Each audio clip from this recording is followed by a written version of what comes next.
उठेगा, मोइनुद्दीन कादरी आपको नहीं मिलेगा। सबसे पहले दौड़कर आपकी माँ और आपके बाप के जनाजे को कांधा देने आपके इलाके के यही उलमाए किराम आगे आएंगे। इसलिए अपने इलाके के उलमा की भी कद्र करें। अल्लाह ताला आप हजरात को भी सलामत रखे और इलाके के उलमाए किराम और जितने उलमाए किराम हैं अल्लाह ताला सबों को सलामत रखे, सबों के इल्म में अमल में बेपनाह बरकतों का नुज़ूल अता फरमाए। मेरे पास वक्त ज्यादा नहीं है, मैं बड़ी तेजी के साथ शुरू होना चाहता हूँ और इंशाअल्लाह मोइनुद्दीन कादरी आप हजरात को एक ऐसी गुफ्तगू सुना कर जाएगा।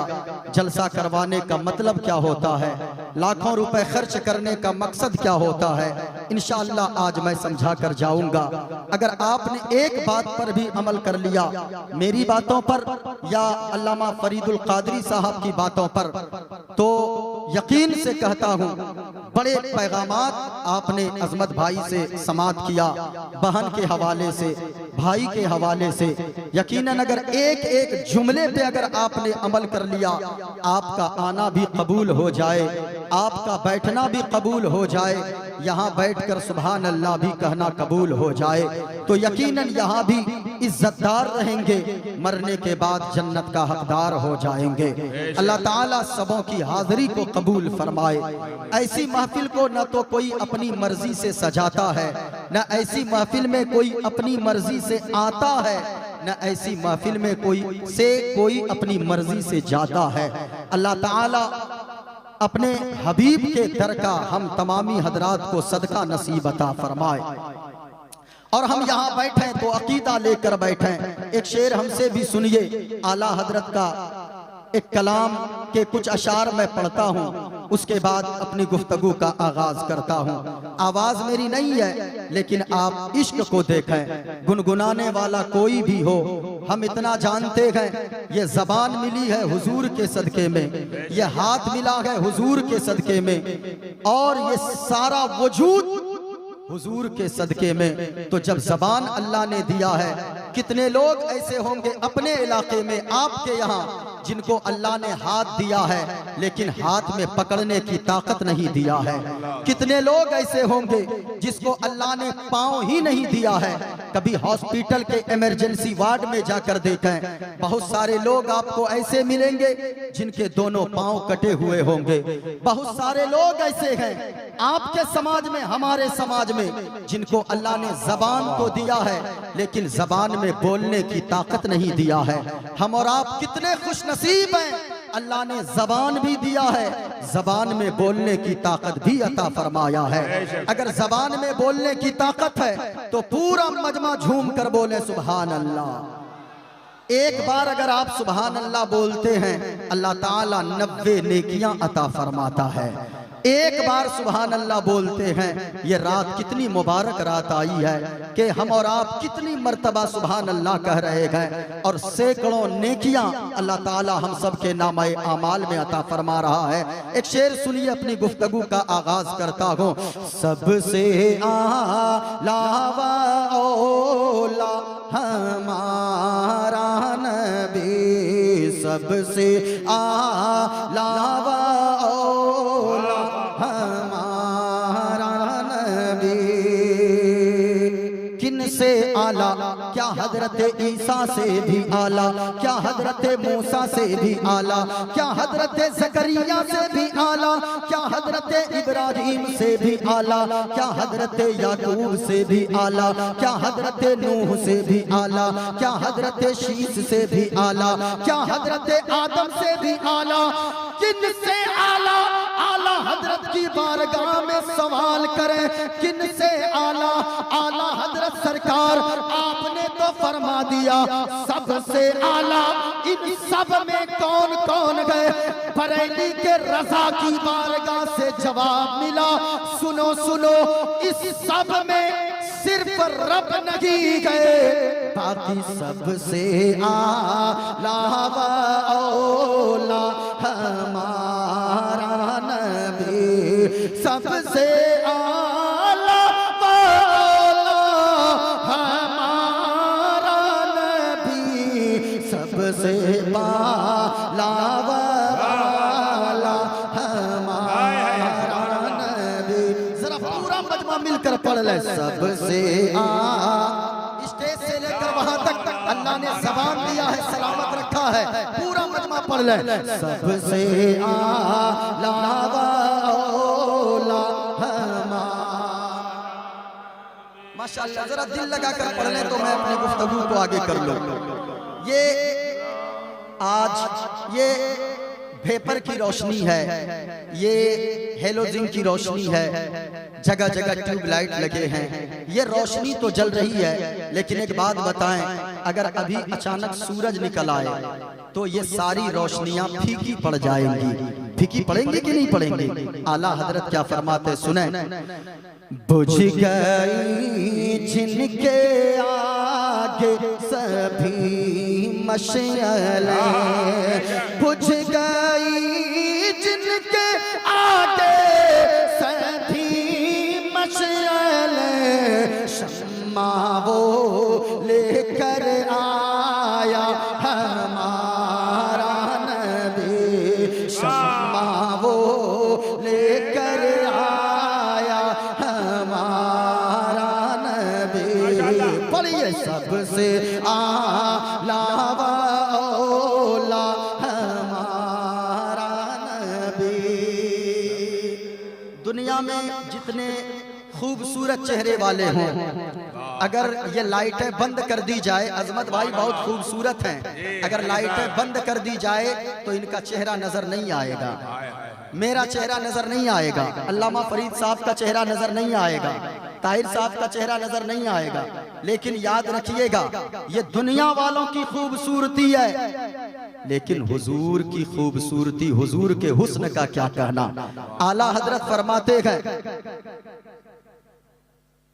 सब चमक वाले उजलों में चमका किए, सब चमक वाले उजलों में चमका किए, अंधे शीशों में चमका हमारा नबी। सबसे आला वाला हमारा नबी, सबसे आला वाला हमारा नबी। और सारे लोगों के जिंदगी गुजारने का आलम ये होता है, सारे लोग अपने से बड़े लोगों से दोस्ती करना चाहता है। कोई मालदार से दोस्ती करता है, कोई दौलतमंद से दोस्ती करता है, कोई मेंबर से दोस्ती करता है, कोई एमएलए से दोस्ती करता है, और अपने ऊपर वालों से रिश्ता मजबूत करता है। अब तो सारे लोग अमीरों को ढूंढते गए, लेकिन हम गरीबों का सहारा कौन होगा? आला हजरत ने बता दिया, सुनो सुनो, आला हजरत ने बताया, गमज़दों को रज़ा मुज़दा दीजिए के गए, गमज़दों को रज़ा मुज़दा दीजिए के गए, बेकसों का सहारा हमारा नबी। सबसे आला वाला हमारा नबी, सबसे आला वाला हमारा नबी। मोहब्बत के साथ दुरूद पाक पढ़िए, अल्लाहुम्मा सल्ली अला सय्यदना मौलाना मुहम्मदिन मादनिल जूद वल करम व बारिक व सल्लिम, सल्लु अलैहि सलातु व सलामन अलैका या रसूल अल्लाह सल्लल्लाहु तआला अलैहि वसल्लम। हाज़रीन व सामईन, मोइनुद्दीन कादरी ने जो मौजू लिया है, इंशाअल्लाह उसी मौजू के मुताबिक गुफ्तगू करेगा, लेकिन आप जरा गौर से सुनिएगा। आज इंशाअल्लाह मोइनुद्दीन कादरी आपको बताएगा, आज पूरी दुनिया में लोग इस्लाम और मुसलमान को बदनाम करने की साजिशें रच रहे हैं, लेकिन क्यों रच रहे हैं?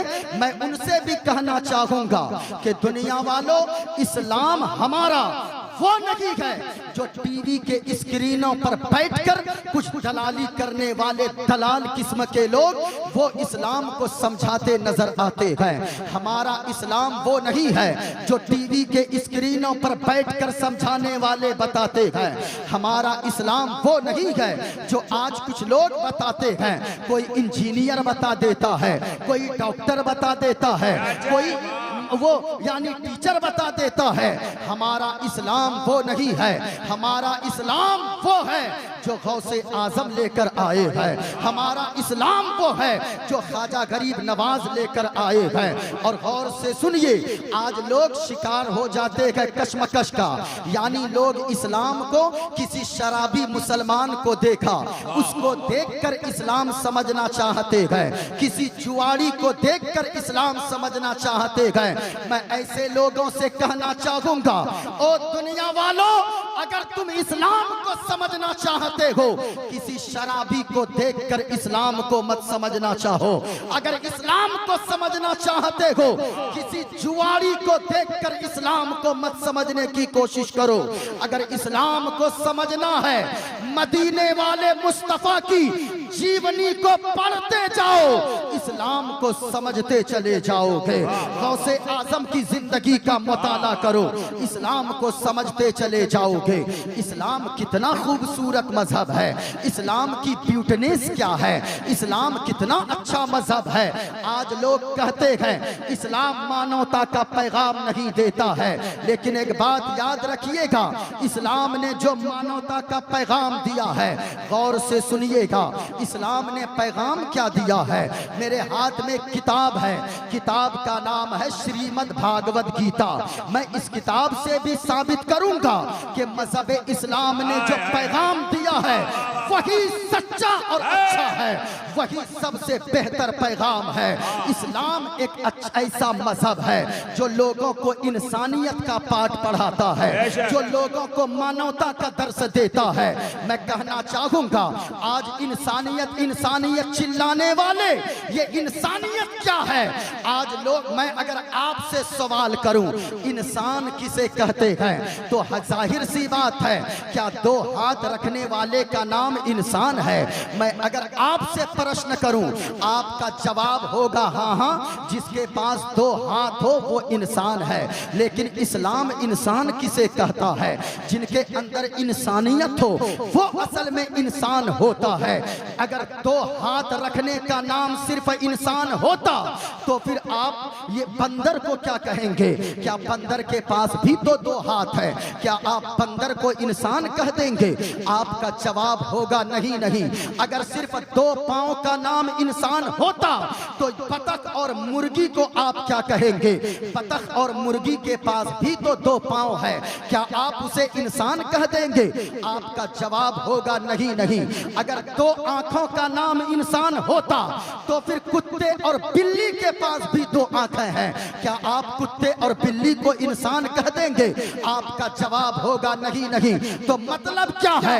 मतलब ये है, इस्लाम कहता है कि लोगों, सिर्फ दो हाथ वाले का नाम इंसान नहीं है, सिर्फ दो पांव होने का नाम इंसान नहीं है, सिर्फ दो आंख होने का नाम इंसान नहीं है, बल्कि अगर दोनों हाथ कटे हो, दोनों पांव कटे हो और आंखों से अंधा भी हो, लेकिन अगर दिल में दूसरों के लिए दर्द रखने वाला हो, दूसरे की तकलीफ को देखकर इसका दिल अगर धड़क जाता हो, अगर दो हाथ न भी हो तो भी वो इंसान कहलाता है, दो पांव न भी हो तो भी वो इंसान कहलाता है।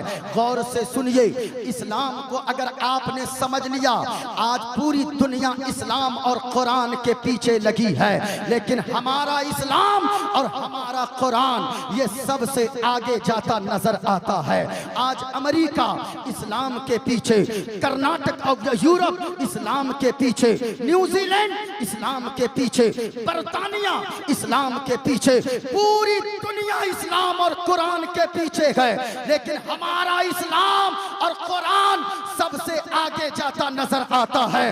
हम तो कहते हैं सहरा में, जंगलों में, बयाबान में पढ़ो, मीनार गिर पड़े तो मैदान में पढ़ो, और ये बेखबर नुजूमी तुम्हें क्या बताएंगे कल होने वाला क्या है कुरान में पढ़ो। याद रखिएगा ये इस्लाम का पैगाम क्या है।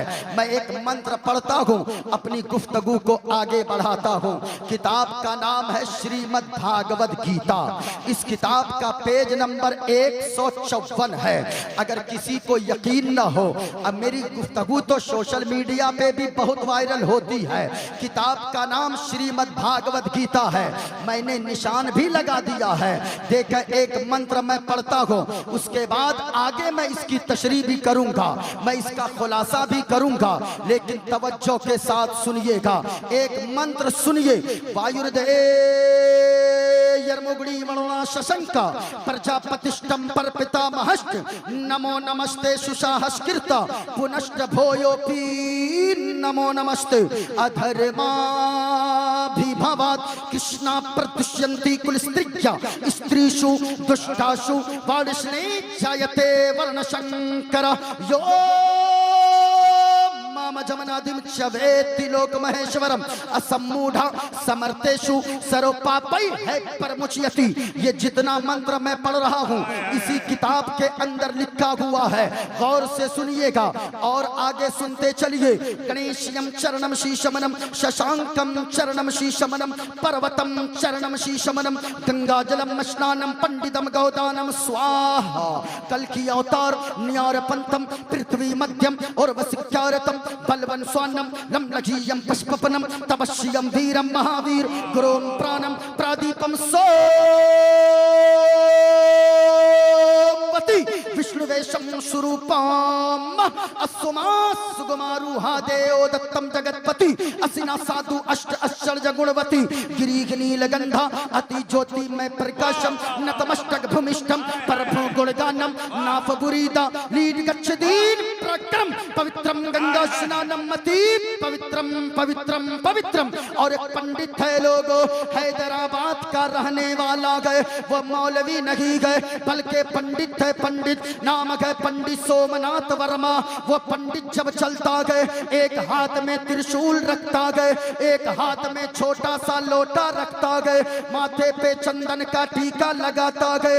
वो पंडित जब चलता गए कुछ और बोलता गए, लेकिन जब जबान खोलता गए तो फिर मुस्तफा मुस्तफा बोलता है। और वो पंडित कहता गए लोगों शरणय गुरुनि मगा सुख सागर अत्याचार मगा शुभ सागर शरणन गए गुरु नाम उजागर कृपा करो गए शुभ नाम सुख सागर गुरु हर कृपा मनोगर पावे अत्याचार मगा सुख पावे। और जय गुरु नाम कर जय बिना मुहम्मद पार न होए। जरा सुनिएगा, अगर आपकी इजाजत हो तो मैं एक शेर और पढ़ दूं, जो शेर किसी दूसरे का नहीं है, वो शेर दूसरों का नहीं है, वो अपना है। अगर आपकी इजाजत हो उस शेर में आप सुभान अल्लाह भी बोल सकते हैं। जरा पूरा मजमा हाथों को उठाकर बोले सुभान अल्लाह। बेस बंद कीजिए जरा और हाथों को उठाकर बोले सुभान अल्लाह। हम अकीदा लेकर बैठे हैं। अरबी में अगर कोई कहे या रसूल अल्लाह की उनजुर हालना या हबीब अल्लाह की इस्मा कालना इन्ननी फी बगरी हम में मुगरकुन खुज़ यदी सहिलना अशकालना। अगर आप इसे संस्कृत में लेकर जाए, अगर आप इसे मिक्स जबान में लेकर जाएं तो इसका तर्जमा ऐसे किया जाएगा संकट मोचन संकट हारी संकट मोचन संकट हारी अरबन मदनी अरबन मदनी। जरा मोहब्बत से झूम कर बोले सुभान अल्लाह। संकट मोचन संकट हारी या रसूल अल्लाह हमारे संकट को दूर कर दो, हमारी परेशानियों को दूर कर दो, हमारी तकलीफ को दूर कर दो। संकट मोचन संकट हारी अरबन मदनी अरबन मदनी। और कल्याणी करो मोरा है कल्याणी अरबन मदनी अरबन मदनी। और या रसूल अल्लाह बिनती कर दो मंगल मंगल तोरा राज चलत है मंडल मंडल। बिनती कर दो मंगल मंगल, तोरा राज चलते गए मंडल मंडल। और संपूर्ण जगत के, संपूर्ण जगत के हो पर भारी, अरबन मदनी अरबन मदनी। नारे तकबीर। सो जाइए। जरा सुनिएगा, मोइनुद्दीन कादरी के एक एक जुमले को सुनिए, इनको थोड़ा सा कम कीजिए, मेरी बातें समझ में आनी चाहिए। मैंने जो ये किताब पढ़ी है, आज जो लोग दलाली वाली बोली बोलते हैं, मैं उनसे कहना चाहूंगा, तुम तो कहते हो इनके जलसों से आतंकवाद का पाठ पढ़ाया जाता है, मदरसों में आतंकवाद की पढ़ाई करवाई जाती है। कभी हमारे जलसों में आकर देखो, हमारे मदरसों में बच्चों को हमारे असातिज़ा तो मोहब्बत का पैगाम सिखाते हैं, हमारे असातिज़ा तो मोहब्बत का पैगाम ऐसा बताते हैं, कहते हैं कि ओ मेरे बच्चों सुनो, हिंदुस्तान की सरजमीन पे हो, चाहे दुनिया के किसी कोने में चले जाओ, लेकिन हिंदुस्तान की धरती पे अगर रहते हो तो हमेशा मोहब्बत को आम करो। हम तो ऐसे स्टेजों से भी पैगाम देते हैं, चांद तारे गगन की जीनत है, फूल कांटे पवन की जीनत है, हिंदू मुस्लिम को इस वतन में साथ रहने दो, ये हमारे वतन की जीनत है। हम तो यहाँ से मोहब्बत का पैगाम देते हैं, हम यहाँ से उल्फत का पैगाम देते हैं, हम यहाँ से तोड़ने का नहीं बल्कि लोगों को जोड़ने का पैगाम देते हैं। इस्लाम तोड़ने वाला मजहब नहीं है, बल्कि टूटे हुए दिलों को जोड़ने वाला मजहब है। इस्लाम कहते किसे हैं? लोग किसी को देखकर इस्लाम को बदनाम कर देते हैं। मैं कहना चाहूंगा, इस्लाम की खूबसूरती को अगर समझना चाहते हो, आओ अल्लामा फरीद की बारगाह में, आओ हजरत अजमत रजा भागलपुरी के पास, आओ कारी आलमगीर साहब के पास, आओ हमारे उलमा के पास।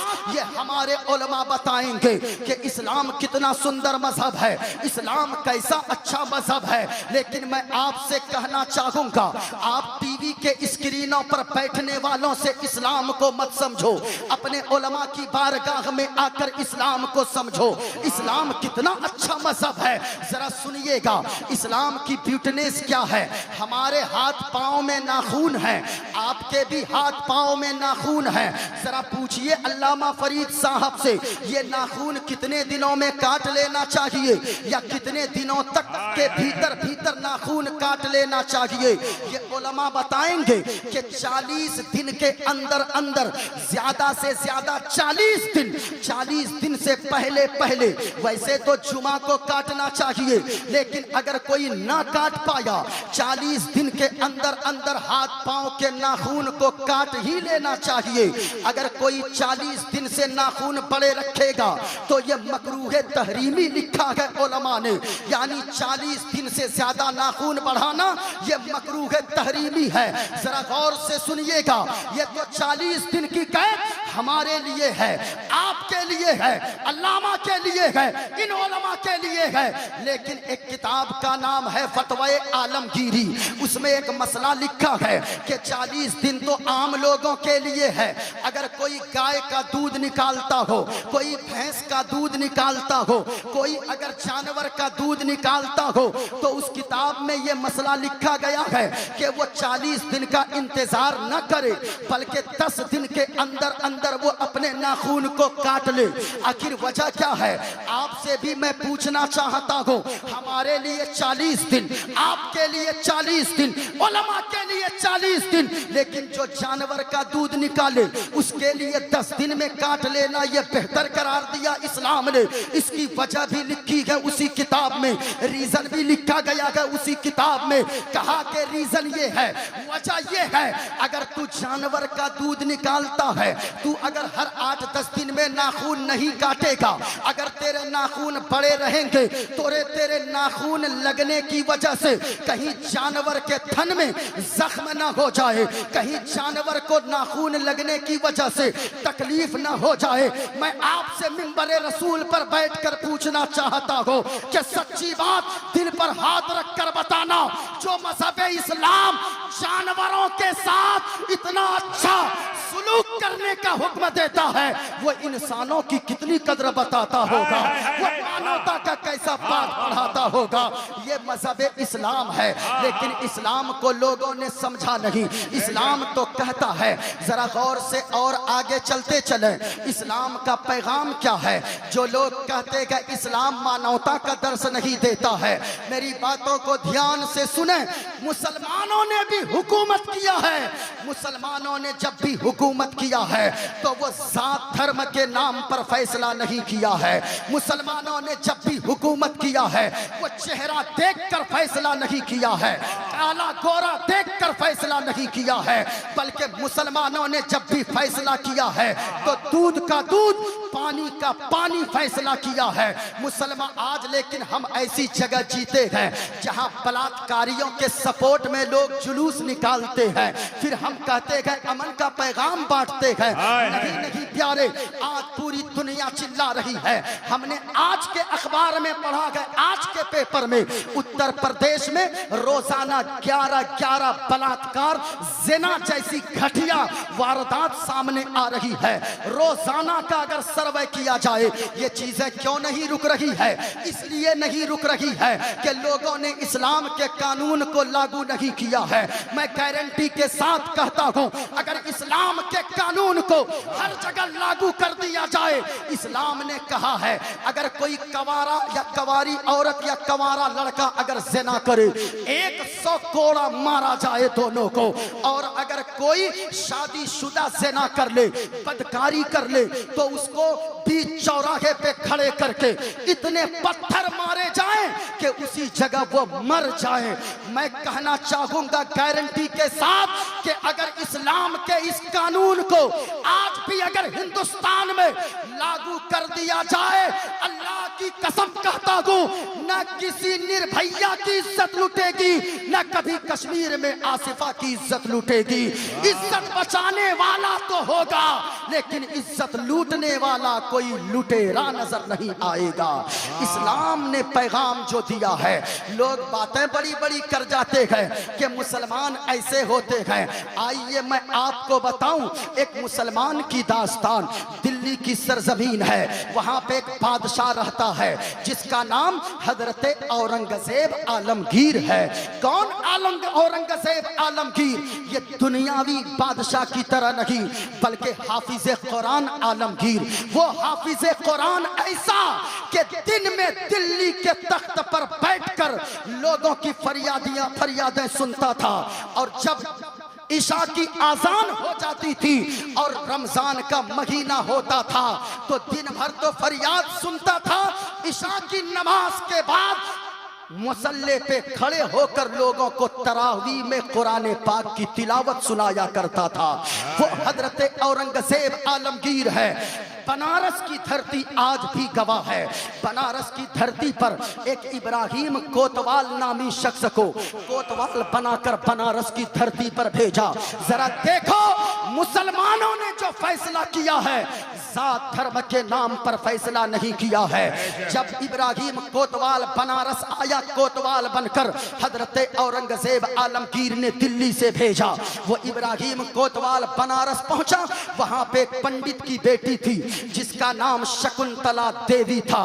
तारीख को पढ़िए आप भी, हम तो वो है जिसने हिंदुस्तान से ऐसी मोहब्बत किया है कि हमने दुनिया वालों को कहा है, ओ चीन वालों तू अपने चाइना को अपने पास रखो, अमेरिका वालों तुम अपने बड़कपन को अपने पास रखो, लेकिन सुनना हमारे हिंदुस्तान के सामने न तो चाइना अच्छा, न तो अमेरिका अच्छा, न तो बर्तानिया अच्छा, न तो इंग्लैंड अच्छा, न तो न्यूजीलैंड अच्छा, बल्कि सारे जहां से अच्छा हिंदुस्तान हमारा। हम बुलबुले गए इसकी ये गुलसिता हमारा। ये हमारा इस्लाम कहता है। ये भी कहने वाला एक मुसलमान ही था। जरा गौर से सुनिए, इब्राहिम कोतवाल जब बनारस आया ना, एक पंडित की बेटी थी शकुंतला देवी, बड़ी खूबसूरत थी। इब्राहिम कोतवाल ने कहा, ओ शकुंतला तू मुझसे निकाह कर ले। पंडित की बेटी कहने लगी, ए इब्राहिम तू क्या बोलता है, होश में तो है? अरे तू एक मुसलमान है, मैं एक पंडित की बेटी हूं, मेरा निकाह तुझसे कभी नहीं हो सकता है, मेरी शादी तुमसे कभी नहीं हो सकती है। इतना सुनना था। इब्राहिम कोतवाल ने कहा, ओ शकुंतला अगर सीधी तरह ना मानेगी तो जिस दिन तेरी डोली लगी। इतने में शकुंतला वो पंडित की बेटी खड़ी होती है, कहती है बाबा जान अपने आंसुओं को पोंछ लीजिए। पंडित की बेटी अपने दुपट्टे से अपने बाप के आंखों के आंसुओं को पोंछती है और पोंछ कर कहती है, बाबा ये तो जालिम आया है कोतवाल, लेकिन मैंने सुना है कि दिल्ली की धरती पर एक इंसानियत वाला बादशाह रहा करता है जिसे दुनिया औरंगजेब आलमगीर के नाम से याद करती है। सुनिए बाबा, मैं जानती हूं वहां जाऊंगी, कोई फरियाद सुने ना सुने, लेकिन वो इंसानियत वाला बादशाह मेरी फरियाद को जरूर सुनेगा। कहा बेटी वो तो मुसलमान है। कहा बाबा जाकर तो देखने दीजिए। वो पंडित की बेटी मुगलिया सल्तनत का लिबास अपने बदन में ज़ेबे तन करती है, मुगलिया सल्तनत का लिबास मर्दों वाला लिबास पहनती है, चेहरे पे दुपट्टा बांधती है, घोड़े पे सवार होती है, बनारस से दिल्ली के लिए रवाना हो जाती है। जुमा का दिन था, हजरत औरंगजेब आलमगीर जुमा की नमाज अदा करके जामा मस्जिद से बाहर निकल रहे थे। सीढ़ियों पर फरियादियों की लाइन लगी हुई थी, एक एक करके पर्ची फरियादियों की लेते गए हजरत औरंगजेब आलमगीर। लेकिन गौर से सुनिए, जैसे ही उस लड़की शकुंतला देवी के पास हजरत औरंगजेब आलमगीर आए, जैसे ही वहां तशरीफ लाए, हजरत औरंगजेब आलमगीर ने पर्ची को लिया, अपने निगाहों से देखा और पढ़ा। हजरत औरंगजेब आलमगीर ने कुछ नहीं कहा, कहा कि ओ बेटी अपनी चादर को उतारा और शकुंतला देवी के बदन पे रख दिया। कहा कि बेटी शकुंतला तेरा लिबास ये नहीं है, बल्कि तेरा लिबास तो ये है, तू पर्दे में रहने वाली चीज है, तू औरत है, औरत के लिबास में अच्छी लगती है। जब इतना सुनती है रोने लगी। कहा हजरत औरंगजेब आलमगीर ने, बेटी शकुंतला तू बनारस चली जा, तुझे हक दिलाने औरंगजेब आलमगीर जरूर बनारस आएगा। वो शकुंतला आ गई बनारस, बाप बैठा रो रहा है, शादियों की तैयारी हो गई है, अब उसके बाद डोली उठने वाली है। बाप आकर पंडित कहने लगा, ओ बेटी मैंने कहा था ना वो नहीं आएगा, वो एक मुसलमान बादशाह है, वो मुसलमानों की सुनेगा, वो अपने कोतवाल की सुनेगा कि तेरी फरियाद सुनेगा।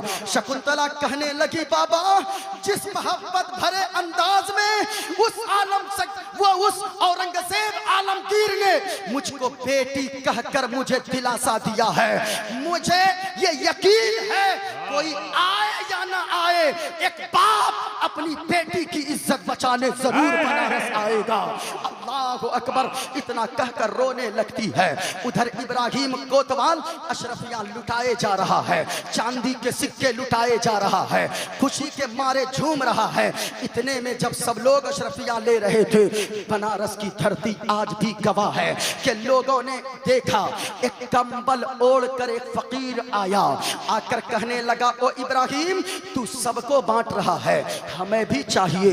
इब्राहिम कोतवाल ने कहा, ओ फकीर वो जमीन पे बहुत सारे सिक्के पड़े हैं, उठा लो, उससे तू भी अपनी झोलियों के भर ले।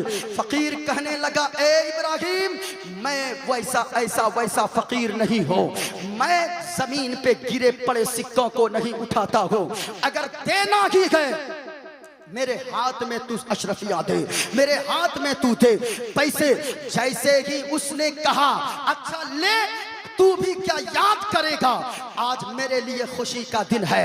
जेब में हाथ डाला, थैले में हाथ डाला, अशरफिया निकाला, फकीर को जैसे ही देने के लिए हाथ आगे बढ़ाया, फकीर ने पकड़ लिया हाथ को और उठाकर जमीन पे खींचकर घोड़े से जमीन पे पटक दिया।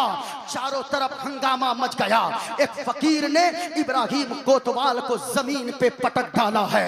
जब शोर चारों तरफ बपा हुआ तो उस फकीर ने जब अपने चेहरे से कंबल को हटाया कोई और नहीं, वक्त का बादशाह, अखंड भारत पर हुकूमत करने वाला बादशाह हजरत औरंगजेब आलमगीर वो बनारस आ गए थे। अल्लाहु अकबर, कोहराम मच गया, हंगामा मच गया। इब्राहिम कोतवाल को औरंगजेब आलमगीर ने पकड़ लिया है।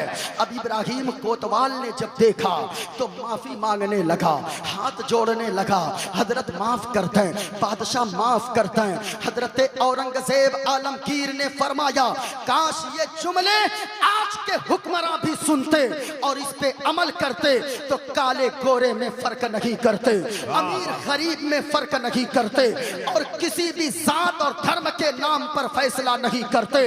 हजरत औरंगजेब आलमगीर ने कहा, सुन इब्राहिम कोतवाल, सारी गलतियां माफ हो सकती है लेकिन बेटी बेटी होती है।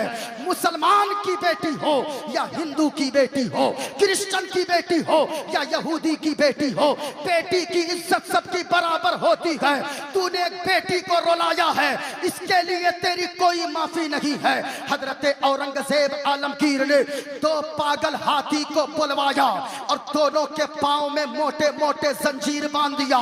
इब्राहिम कोतवाल के दोनों पांव में जंजीर बांधकर दोनों पागल हाथी को दौड़ा दिया और इब्राहिम कोतवाल को बनारस के चौराहे पर बीचों बीच फाड़ दिया और दुनिया वालों को बता दिया, ओ दुनिया वालों, वो कोई और होगा जो जात और धर्म के नाम पर फैसला करता होगा। औरंगजेब आलमगीर और नबी का आशिक वो होता है जो जात धर्म के नाम पर फैसला नहीं करता है। अगर फैसला करता है तो इंसानियत की बुनियाद पर करता है। नारे तकबीर, जोर से नारे तकबीर, नारे रिसालत, जश्न मुए मुबारक, नारे तकबीर, नारे रिसालत। लेकिन लोगों ने इस्लाम को समझा ही नहीं है। इस्लाम कितना अच्छा मजहब है। इस्लाम तो कहता है कि लोगों, तुम उस वक्त तक पक्का मोमिन नहीं हो सकते जब तक के तेरी तकलीफ से तेरा पड़ोसी महफूज ना रहे। तू लाख नमाजें पढ़ ले, लाख रोजे रख ले, 100 बार तू हज कर ले, 1 लाख ज़कात हर साल तू निकाल, लेकिन तू उस वक्त तक पक्का मोमिन ईमान वाला पक्का नहीं हो सकता जब तक के तेरी तकलीफ से तेरा पड़ोसी महफूज ना रहे। इससे अच्छा पैगाम किसने दिया होगा? ये पैगाम मदीने वाले मुस्तफ़ा ने दिया है। सुनो प्यारे, इस्लाम क्या कहता है? इस्लाम कहता है, ऐ ईमान वालों, कुरान कहता है, ऐ ईमान वालों, तुम अपने आप को भी बचाओ और अपने घर वालों को भी बचाओ जहन्नम की आग से। ये जहन्नम की आग कितनी भयानक है, क्या दुनिया की आग की तरह है? किताबों में आता है जहन्नम की आग को 70 मर्तबा रहमत के पानी से धोया गया है, तब जाकर दुनिया की आग तैयार की गई है। जब दुनिया की आग की तपिश का आलम यह है तो फिर जहन्नम की आग कितनी भयानक होगी। अपने आप को भी बचाओ, अपने बाल बच्चों को भी बचाओ। जलसा करवाने का मतलब यही होता है मेरे भाइयों, यहाँ जितने बुजुर्ग हजरात बैठे हैं या बच्चे बैठे हैं, जलसा का मतलब ये होता है कोई अगर शराब पीता हो तो उलमा के बयान को सुनकर दिल में इनकलाब पैदा हो जाए और वो शराब से तौबा कर ले। मैं कहना चाहूंगा जो शराब पीने वाले हैं अपने बच्चों को शराबी से दूर रखिए। आगे का ज़माना बहुत भयानक आने वाला है। और शराब अगर कोई पीता है, मेरी बातों को ध्यान से सुने, आज तू शराब पीकर गाड़ियां तक चलाता है, कानों में लीड लगाकर म्यूजिक सुनते हुए गाड़ियां चलाता है। कभी अपने बच्चों के बारे में तूने सोचा है? कितने नौजवान शराब पी पी कर जवानी की हालत में दुनिया से चले गए। उनके बच्चों को पूछो कि क्या हालत है, कोई देखने वाला नहीं होता है। एक मजदूर जो दिल्ली में साल में एक दिन ईद के दिन रहता है, उनका कलेजा फटने लगता है, वो रोने लगता लगता है और कहता है मेरे मौला तूने मुझे गरीब बनाया है, मजदूर बनाया है, मजबूर बनाया है, इसलिए आज ईद जैसे मुबारक दिन में तेरा ये बंदा दिल्ली में पड़ा है। पता नहीं मेरे बेटे किनकी उंगली को थाम कर ईदगाह जाते होंगे, पता नहीं मेरी बीवी का आज क्या हाल हो रहा होगा। मैं आपसे कहना चाहता हूँ जब कोई शख्स एक बार ईद के दिन बाहर रहता है उनको इतनी तकलीफ होती है बीवी बच्चे माँ बाप से दूर रहकर, तो जो शराब पीकर जवानी में अगर तू चला गया दुनिया से, तेरे बच्चों का क्या होगा, तेरी बीवी का क्या होगा। याद रखना जमाने वालों से वफा की उम्मीद मत रखना। हमने तो हजरत ऐसे लोगों को देखा है जब बड़ा भाई का इंतकाल हो जाए छोटा भाई दौड़ कर आता है, यानी बच्चों का चचा, और वो जैसे ही आता है अपने भतीजे को सीने से लगाता है और कहता ओ दुनिया वालों ये मेरा भतीजा नहीं, मेरा भाई इंतकाल कर गया, आज से ये मेरा बेटा है, मैं इसका बाप बनकर दिखलाऊंगा। लेकिन ये कब तक चचा की मोहब्बत भतीजे के लिए रहती है? चहारम और 40वां तक। चहारम 40वां खत्म, अब चचा की मोहब्बत ऐसी दुश्मनी में बदलती है कि मोहल्ले वाले भी कहते हैं अरे कोई चचा भी भतीजे का इतना बड़ा दुश्मन हो सकता है क्या? किससे वफा की उम्मीद रखते हैं? इसलिए शराब पीकर गाड़ियां ना चलाओ, आप कानों में लीड लगाकर गाड़ियां ना चलाओ। तुम्हें बूढ़े माँ बाप का सहारा बनना होगा, तुम्हें अपनी बीवी के लिए बिल्कुल आपको यानी के काम करके बीवी के लिए आपको खर्चे, बीवी को रानी बनाकर घर में रखना होगा, बच्चों को शहजादा बनाकर घर में रखना होगा। इसलिए शराब मत पियो। कितने लोग जवानी में चले गए, जलसे में आए हो नौजवानों, आप अगर कोई शराब पीने वाला हो या यहाँ से कोई भी आपका दोस्त यार शराब पीता हो, उनको समझाओ कि मेरे भाई शराब मत पियो, गाड़ियां मत चलाओ शराब पीकर, म्यूजिक सुनते हुए गाड़ियां ना चलाओ, बल्कि अगर गाड़ी पर बैठो जबान को आप शराब से भी पाक रखो, आप अपनी जबान को गुटके से भी पाक रखो, ताकि अगर एक्सीडेंट हो जाए, मौत आए, मुंह में गुटका ना हो बल्कि जबान पे कलमे तैयबा ला इलाहा इल्लल्लाह मुहम्मदुर रसूलुल्लाह की सदाएं जारी हो। इस्लाम ने बताया ऐ ईमान वालों अपने आप को और अपने बाल बच्चों को भी बचाओ। मेरे भाई अगर अल्लाह ने औलाद दिया है औलाद, तो सुनो औलाद अल्लाह की बहुत बड़ी नेमत है। हजरत हमने गुजरात में एक सेठ साहब को देखा आजमत भाई, जिनके पास 4 सरिया रड बनाने वाली फैक्ट्री है, बड़ी बड़ी फैक्ट्रियां हैं, उनके पास 10 गाड़ियां हैं, एक गाड़ी की कीमत 70 लाख रुपए है, उनके पास सारी चीजें, बंगला भी मौजूद, बड़ा मकान मौजूद, लेकिन चेहरा उतरा हुआ रहता है। हमने कहा ओ सेठ साहब अल्लाह ने इतनी दौलत दिया है, अगर आप चाहो तो याद रखो पूरी दुनिया बैठ कर खाओगे, दौलत में कमी नहीं आएगी, लेकिन फिर ये उदासपन क्यों है चेहरे में? कहने लगा मुफ्ती साहब क्या बताऊं, अल्लाह ने 10 गाड़ियां तो दिया है, 4 फैक्ट्रियां तो अता फरमाया है, बंगला दिया है, मकान दिया है, दौलत का अंबार दिया है, लेकिन अल्लाह ने नहीं दिया है तो मुझे कोई औलाद नहीं दिया है। उनसे पूछिए जिनके पास औलाद नहीं है, उनका घर उनको काटने दौड़ता है, लेकिन अगर अल्लाह ने आपको औलाद दिया है तो आप उन गरीब को देखें, 8 घंटा वो कोदाल चलाता है, 8 घंटा वो मेहनत मजदूरी करता है, 8 घंटा वो धूप में चमड़ी जलाकर काम करता है, लेकिन अगर औलाद जैसी नेमत अल्लाह ने दिया है, घर आता है, 4 साल की गुड़िया जैसी बेटी घर में रहती है, बेटी को उठाता है, सीने से लगाता है, वो मजदूर इतना खुश होता है, ऐसा लगता है 8 घंटे की मेहनत को, परेशानी को वो भूल गया है, अल्लाह ने जिंदगी में खुशियां ही खुशियां अता फरमा दिया है। ये औलाद की नेमत है, लेकिन अगर अल्लाह ने औलाद दिया तो औलाद को नेक बनाइए, नेक। हुजूर फरमाते हैं एक बाप अगर बेटे को गिफ्ट कोई देना चाहे, आज बेटे का बर्थडे आ जाए, बेटी का बर्थडे आ जाए, तो लोग गिफ्ट देते, कोई साइकिल, कोई मोटरसाइकिल, कोई मारुति कार। सुने ये कार बड़ा गिफ्ट नहीं है, ये मोटरसाइकिल बड़ा गिफ्ट नहीं है।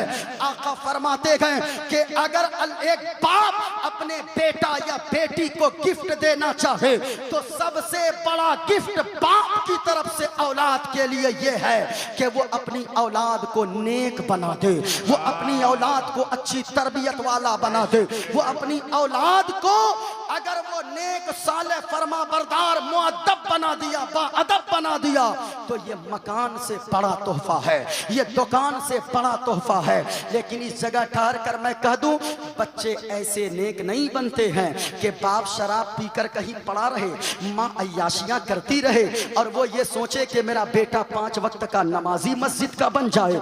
भाई मेरे, ऐसा नहीं होता है, बल्कि बात ये है, कानून ये है कि माँ बाप जब नेक होंगे तो बेटा भी नेक होगा, बाप नेक होगा तो बेटा गद्दार नहीं बल्कि बेटा बड़ा होकर मुस्तफा का वफादार होगा।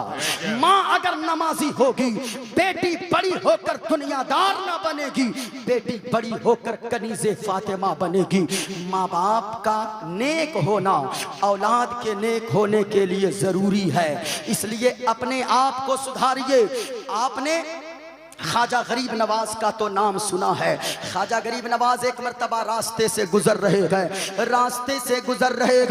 1000 लोगों का मजमा लगा हुआ है, 1000 लोगों का मजमा है। ख्वाजा गरीब नवाज ने 1000 लोगों से खिताब फरमाया, खिताब कर रहे हैं। अल्लाह ने हजरत ख्वाजा गरीब नवाज की जबान में वो असर अता फरमाया था कि 1000 लोगों ने तकरीर को सुनकर गुनाहों से तौबा कर लिया, कलमा पढ़कर मुसलमान हो गया। 1000 लोग मुसलमान हो गए। देखें माँ बाप की तरबियत कैसी है, माँ बाप का नेक, अगर माँ बाप नेक हो तो औलाद कैसी होती है। सुनिएगा जरा जल्दी से। ख्वाजा गरीब नवाज घर आए ना तो माँ चेहरा देखती है, बेटा मोइनुद्दीन आज तू बड़ा मुस्कुरा रहा है, क्या बात है? ओ माँ, तेरा बेटा मुस्कुराएगा नहीं तो क्या करेगा? कहा बेटा क्या बात है? कहा कि ओ माँ, तेरे बेटे ने आज ऐसी तकरीर किया गए, 1000 लोगों ने गुनाहों से तौबा कर लिया गए, कलमा पढ़कर मुसलमान हो गया है। अल्लाह जब इतना सुना ने कहा, माँ का जवाब सुनिए। माँ कहने लगी, बेटा मोइनुद्दीन, इसमें तेरा कमाल नहीं है, इसमें तेरी माँ का कमाल है। जरा मोहब्बत से बोले सुभान अल्लाह। बेटा मोइनुद्दीन, इसमें तेरा कमाल नहीं है बल्कि तेरी माँ का कमाल है। ख्वाजा गरीब नवाज कहने लगे, ओ माँ, तकरीर तेरे बेटे ने की है, हदीस तेरे बेटे ने पढ़ी है, कुरान की आयतें तेरे बेटे ने पढ़ी है, वाज़ो नसीहत तेरे बेटे ने किया है, तो फिर तेरा कमाल कैसे हो गया? ख्वाजा गरीब नवाज की माँ का जवाब सुनिए। माँ तो माँ होती है, याद रखना लोगों, अगर माँ बाप मुस्कुरा कर औलाद को दुआएं दे दे, मैं कसम खा कर कह सकता हूँ, अल्लाह की कसम, माँ बाप अगर मुस्कुरा कर दुआ दे देंगे आप लोगों को या मुझे, याद रखिएगा 10 साल से जो काम मेहनत के बाद भी मुकम्मल ना होता हो, माँ बाप से दुआ करवा लेना। माँ बाप अगर मुस्कुरा कर दुआ दे देंगे तो जो काम 10 साल में ना हुआ हो वो मिनटों में अल्लाह पूरी फरमा देगा। लेकिन शर्त है माँ बाप की दुआएं लेते रहो। मेरे भाइयों, आज बहुत सारे लोग ऐसे हैं, बूढ़े माँ बाप रो रहे, बेटा उम्रे पे जा रहा है, बूढ़े माँ बाप रो रहे हैं, बेटा अजमेर जा रहा है, बगदाद जा रहा है, वो माँ बाप घर में रो रहे हैं। बेटो, मैं कहना चाहूंगा कौम के बेटो, माँ बाप की खिदमत कर लो। अगर माँ बाप जिंदा है ना, अपने आप को बादशाह समझो, बादशाह। आज अगर माँ तेरी टोकती है, अगर तेरा बाप तुझे बार बार तंबीह करता है तो तुझे बुरा लगता है, लेकिन उनके दिल से जाकर पूछो, जिनकी माँ दुनिया से चली गई है, जिनका बाप दुनिया से चला गया है, उसकी कोई खबर रखने वाला नहीं है। आज अगर तू 10 बजे रात को नौजवान घर से निकलता है, तेरी माँ कहती है, ओ मेरा बेटा कहाँ जा रहा है, तो तू कहता है, ओ माँ बस अभी गया अभी आया, 10 मिनट में जाकर होकर आया।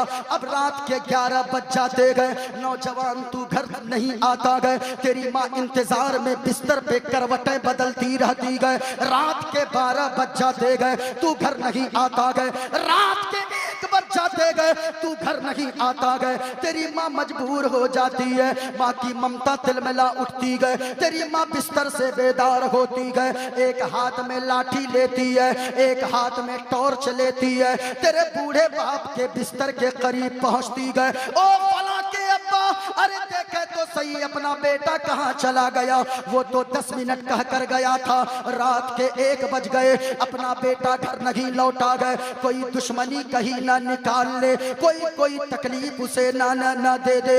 अब तेरा बाप आगे आगे चलता गए, तेरी माँ टॉर्च दिखाते हुए, रोशनी दिखाती हुई वो पीछे पीछे चलती गए। जब तू चौराहे पर बैठकर, जब तू स्टैंड में बैठकर, बाजार में बैठकर अपने चंद नौजवानों के साथ गप्पे मारता नजर आता गए, तेरी माँ कहती गए, ओ मेरा बेटा, जमाने वाले ठीक नहीं गए, जमाने वालों की नीयत ठीक नहीं गए। ओ मेरा बेटा, तू तो कहा था अभी गया अभी आया, रात के 1 बज गए, तू घर नहीं पहुंचा। पता गए तेरी माँ की ममता तिलमिला उठी, तेरा बाप परेशान हो गया। तो नौजवान तू कहता गए, ओ माँ, मैं अब छोटा नहीं हूँ, मैं बड़ा हो गया हूँ, मेरे भी दोस्त है, मेरे भी यार हैं, मेरे भी संग साथी हैं, हमें भी आजादी दे दो, कैद करके मत रखो। नाना प्यारे, पूछो हजरत अजमत भागलपुरी साहब से, पूछो हजरत आलमगीर साहब से, पूछो हजरत सलीम रजा पीलीभीती से।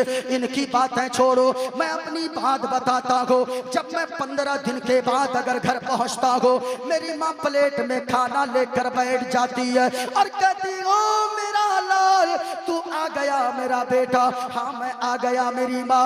अब माँ कहती है, बेटा आज तेरी माँ पेट भर के खाना खाएगी। माँ तूने 15 दिन से खाना नहीं खाया है। बेटा खाया तो हो, लेकिन हलक से नीचे लुकमे नहीं उतरा करते थे। अब वो माँ है, माँ याद रखिएगा, एक माँ है, अगर माँ दुनिया से चली गई, कोई टोकने वाली माँ की तरह ना होगी, कोई सीधा रास्ता दिखाने वाला बाप की तरह ना होगा। इसलिए मैं कहना चाहूंगा नौजवानों, अगर माँ बाप जिंदा गए और अगर माँ बाप तेरे नाराज हैं, तो फिर याद रखना, माँ बाप अगर नाराज है, तेरे जलसे में आना बेकार है। माँ बाप अगर नाराज है, तो अजमेर जाना तेरा बेकार है। माँ बाप अगर नाराज है, बगदाद जाना तेरा बेकार है। माँ बाप को राजी कर लो, अगर माँ बाप राजी हो जाएंगे, तो फिर बरेली वाले अहमद रजा राजी हो जाएंगे। माँ बाप अगर राजी हो जाएंगे, ख्वाजा गरीब नवाज राजी हो जाएंगे। माँ बाप अगर राजी हो जाएंगे, बगदाद वाले गौस भी राजी हो जाएंगे, मदीने वाले मुस्तफा भी राजी हो जाएंगे। नारे तकबीर, नारे रिसालत, जश्न मुए मुबारक, फैजाने मुए मुबारक कमेटी, सरजमीने कुर्निया जौनपुर। अगर किसी की माँ नाराज है, किसी का बाप नाराज है, यहाँ से घर जाना, अपने माँ के कदमों से लिपट जाना, बाप के कदमों से लिपट जाना और कहना, ओ मेरी माँ, मैंने जलसे में सुना है आप दोनों अगर नाराज रहेंगे, मेरी दुनिया भी तबाह हो जाएगी, मेरी आखिरत भी बर्बाद हो जाएगी। इसलिए ओ माँ, आप नाराज मत रहो, आप दोनों राजी हो जाओ। हमें आप लोगों की जमीन नहीं चाहिए, जायदाद नहीं चाहिए, महल्लों मकानात नहीं चाहिए, बल्कि कहना, ओ माँ, अगर कुछ देना ही चाहती है, तो प्यारी माँ, मुझको तेरी दुआ चाहिए। माँ के बेटो, माँ से जितनी मोहब्बत है, बुलंद आवाज से बोलना, प्यारी माँ, मुझको तेरी दुआ चाहिए। तेरे आंचल की ठंडी हवा चाहिए, तेरे आंचल की ठंडी हवा चाहिए, और तेरी खिदमत से दुनिया में इज्जत मेरी, और ओ माँ, तेरे कदमों के नीचे है जन्नत मेरी, तेरे कदमों के नीचे सुभान अल्लाह। उम्र भरे सर पे साया तेरा चाहिए, प्यारी माँ मुझको तेरी दुआ चाहिए, प्यारी माँ मुझको। नारे तकबीर। या रसूल अल्लाह, जिंदाबाद जिंदाबाद, अल्लाहु अकबर, या रसूल अल्लाह। और सुने एक शेर, इजाजत एक शेर और पढ़ दूं, इजाजत है? जरा हाथों को उठाकर बोले सुभान अल्लाह, और प्यार से बोले या रसूल अल्लाह। हुजूर के नाम पर तो पत्थर भी बोल देता है। जरा हाथों को लहरा कर बोले या रसूल अल्लाह, और प्यार से बोले या रसूल अल्लाह। आप नहीं बोलते हैं। अभी सोशल मीडिया पे कुछ दिनों पहले एक क्लिप वायरल थी कि फिलिस्तीन का एक बच्चा था, 2-2.5 साल का बच्चा होगा, दूध पी रहा था बोतल को मुंह में लगाकर। उधर से तोप का गोला लेकर दुश्मन दागने ही वाला था। बच्चे ने जब देखा ना कि वो दुश्मन तोप का गोला का निशाना लगा रहा है, बच्चे ने दूध की बोतल मुंह से हटाया और ऐसे बोतल लेकर निशाना लगाने लगा। अब बच्चा दूध पीने वाला, किसी ने पूछा ओ बच्चा ये बता, वो तोप लेकर खड़ा है, दूध की बोतल लेकर क्या कर लेगा? लेकिन बच्चा ये बात बता, तेरे जज्बे को सलाम, तेरी हिम्मत को सलाम, तेरे हौसले को सलाम। ये बता बच्चा, तेरे अंदर ये हौसला कहां से आया, तेरे अंदर ये जज्बा कहां से आया, तेरे अंदर ये हिम्मत कहां से आई? तो सुनो लोगों, बच्चा मुस्कुरा कर कहने लगा, सुनो इस ये जज्बा मेरे दिल के अंदर किसी और की वजह से नहीं, बल्कि मेरी माँ की वजह से पैदा हुआ है। ये मेरी माँ का कमाल है। कहा कि वो कैसे? कहा कि सुनो, दुनिया की माएं अपने बच्चे को जन्म देती गए अपने खानदान के लिए, मेरी माँ ने मुझे जन्म दिया है मजहब इस्लाम के लिए। बच्चे का जज्बा को सलाम। आप भी अपना जज्बा दिखाओ, जरा हाथों को उठाओ और बुलंद आवाज से बोलो, इस्लाम था, इस्लाम है, इस्लाम। ऊंची आवाज में किसी का हाथ नीचे न रहे, आपको करबला वालों का वास्ता। इस्लाम था, इस्लाम है, इस्लाम। और ऊंची आवाज में कुरान था, कुरान है, कुरान। इस्लाम की गर्दन पे हुसैन इब्ने अली का एहसान था, एहसान है, एहसान रहेगा। माशाअल्लाह देखें, आप बोलते हैं तो लगता है कि ईमानी जज्बा बेदार हो गया है। अब एक शेर सुन ले अगर इजाजत तो, हाथों को उठाकर बोले सुभान अल्लाह, और बुलंद आवाज से बोले सुभान अल्लाह। सुने, लोरी गा गा के मुझे को बचपने को याद करें। माँ की लोरियों में भी बड़ा दर्द होता है। हमारे इलाके में एक लोरी गाती है औरतें, बच्चा अगर नहीं सोता है गोद में लेती है और वो लोरी गाती है, अरे आबा पारे आबा नदिया किनारे आबा सोने के कटोरिया में दूध भात लेते आबा बाबू के मुंह में घुटू। हमारे इलाके में गाती है, लेकिन इधर भी कुछ न कुछ होगा, उड़ीसा वाली जबान में कुछ न कुछ तो होगा। मैं कहना चाहूंगा, माँ बहन से आप जाकर कहें, ओ मेरी माँ, ओ मेरी बहना, सुनो लोरियां अगर गाती हो तो लोरियों में दुनियावी फिल्मों के गाने ना गाया करो, बल्कि लोरियों में नाते मुस्तफा गुनगुनाया करो, लोरियों में दुरूदे पाक पढ़ा करो।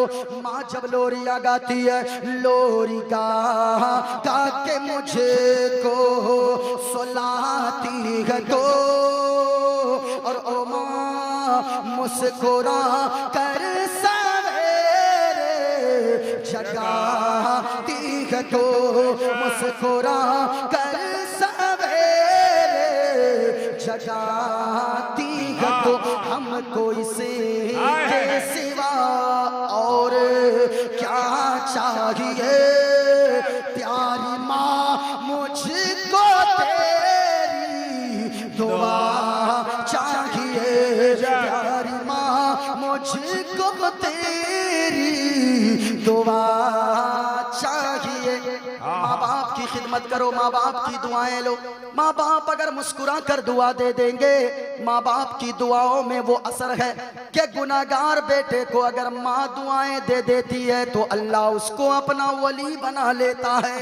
बेशक, सुभान बहुत अल्लाह। सारे ऐसे हैं ऐसे वाकयात के माँ बाप की दुआओं के सदके में 20 साल कोई जंगल में रहे, कोई 40 साल जंगल में रहे, अल्लाह ने विलायत नहीं अता फरमाया, लेकिन माँ के आंचल उठे हैं, माँ ने मुस्कुरा कर दुआएं दे दी है। तो यकीनन जो 40 साल की मेहनत से हासिल ना हुआ, वो माँ के आंचल के उठने ही के साथ अल्लाह ने विलायत अता फरमा दिया। सुभान अल्लाह। माँ बाप की खिदमत कीजिए, माँ बाप की इज्जत कीजिए, ये इस्लाम सिखाता है, ये मज़हब इस्लाम कहता है। तो सुनो लोगो, माँ कहने लगी ए बेटा मोइनुद्दीन, इसमें तेरा कमाल नहीं है, इसमें मेरा कमाल है। यही था ना, मैं यहीं से छोड़ा था। माँ देखो माँ क्या होती है। माँ कहने लगी बेटा मोइनुद्दीन, इसमें तेरा कमाल नहीं मेरा कमाल है। कहा माँ तकरीर मैंने किया, हदीसें मैंने पढ़ी, आयतें मैंने पढ़ी, लेकिन तेरा कमाल। कहने लगी ए बेटा मोइनुद्दीन, ये घर के तरो दीवार गवाह है, ये जमीन गवाह है, ये आसमान गवाह है, ये फिजा गवाह है। बेटा जब तू छोटा सा था, मेरे गोद में था, तो तेरी माँ उस वक्त तक तुझे दूध ना पिलाती थी जब तक के अपनी औलाद को नेक बनाना चाहते हैं। आप भी नेक बनिए, माँ बहनों को भी कहिए कि वो भी नेक बने। जब माँ बाप नेक बनेंगे तो यकीनन बेटा गद्दार नहीं, मुस्तफ़ा का वफादार होगा। ये मज़हब इस्लाम सिखाता है, इस्लाम ने पैगाम दिया है। ये देखे मैंने क्या कहा, औरत की गोद औलाद के लिए पहली दरसगाह होती है, ये तो इस्लाम ने कहा है। ये देखें किताब का नाम श्रीमद् भागवत गीता, मैंने जो एक मंत्र पढ़ा है, कहा अधर्मा भीभवात, अधर्म मन पाप गुना बुराई, अधर्मा भी मन ज्यादा भवात मन बहुत, अधर्मा भी भवात बुराई के बहुत ज्यादा बढ़ जाने से प्रतुष्यंती कुल स्त्रियां, औरतें बिगड़ जाती है। और स्त्रीषु दुष्टाशु वारिष्णी जायते वर्ण शंकरा, एक औरत अगर बिगड़ती गए तो पूरा मुआशरा बिगड़ जाता है। याद रखना लोगों, ये तो आज कही जा रही है, मदीने वाले मुस्तफा ने पहले ही फरमा दिया है। औलाद के लिए पहला स्कूल, पहली दरसगाह माँ की गोद हुआ करती है। माँ अगर नेक होगी तो बेटी नेक होगी, माँ अगर नमाजी होगी तो बेटी कनीज़े फातिमा होगी, बाप अगर नेक होगा तो बेटा गुंडे का बॉस नहीं होगा, बल्कि बेटा गुलाम गौस हो जाएगा। नारे तकबीर, नारे रिसालत, खलीफे ताजुल शरिया अल्लामा रियासत हुसैन साहब क़िबला अज़हरी, नारे तकबीर, नारे रिसालत।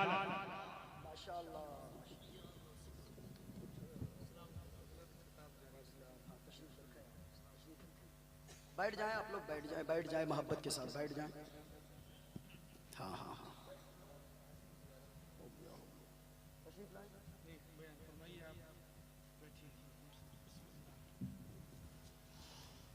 माशाअल्लाह।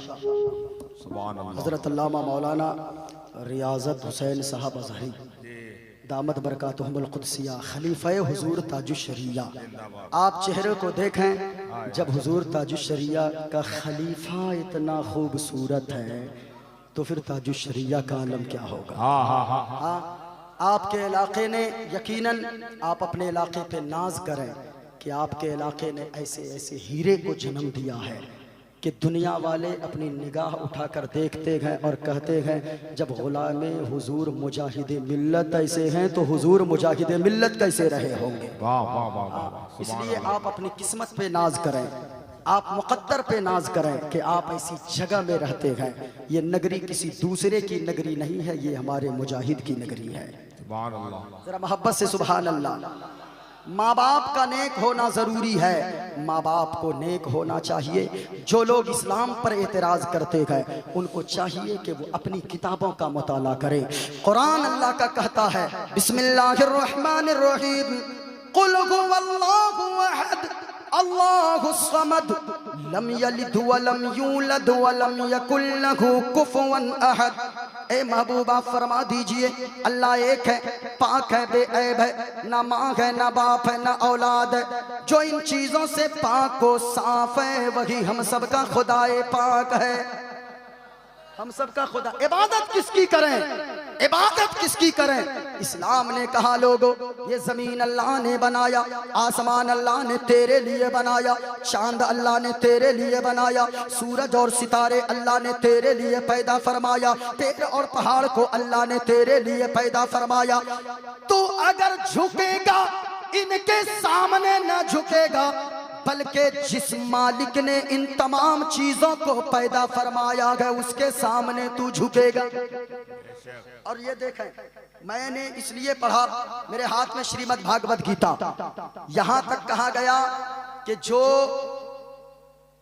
ये कहता हो कि हमें किसी ऐसे ने पैदा किया है, यानी जिसका जन्म हुआ है, अगर जन्म वाला मानता हो तो उसको इसकी किताब ने, श्रीमद् भागवत गीता ने उसको बेवकूफ लिखा है।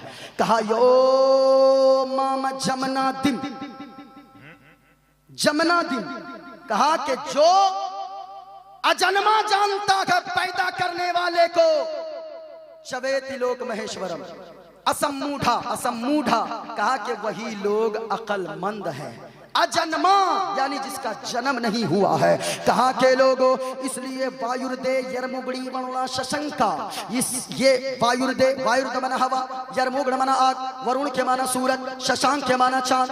वायुर्दे यरमुगड़ी वरुणा शशंका, इस चांद को, इस सूरज को, इस प्रकाश को, चंद्रमा को, पृथ्वी को, आकाश को जिस मालिक ने पैदा फरमाया है, नमो नमस्ते सुसाहस्कृता, हम उसी के आगे अपना माथा टेकते गए, दंडवत करते गए, हम उसी की इबादत करते गए। क्या मतलब लोगों, इस्लाम ने पैगाम दिया गए, तू जमीन के लिए नहीं बना गए, जमीन तेरे लिए बनाई गई है, आसमान तेरे लिए नहीं बना गए, आसमान तेरे लिए बना गए, तू आसमान के लिए नहीं बना गए, बल्कि तू तो उस सुपर पावर अल्लाह के लिए तू बना गए, जिसने जमीन को भी पैदा फरमाया गए, आसमान को भी, पूरी कायनात को पैदा फरमाया है। इसलिए मजहब इस्लाम को अगर समझना है, आप किसी दुनियादार से इस्लाम को मत समझें, अपने उलमा की बारगाह में आइए, ये हुजूर की सीरत आपको बताते जाएंगे, इस्लाम से मोहब्बत होती चली जाएगी। इस्लाम अमन का पैगाम देता है, इस्लाम शांति का पैगाम देता है, इस्लाम बताता है कि लोगों अगर मुस्तफ़ा से इश्क है तो सब जगह तुम कामयाब हो, और अगर हुजूर से इश्क नहीं है तो यहाँ भी तू फंसेगा, वहाँ भी तू फंसेगा।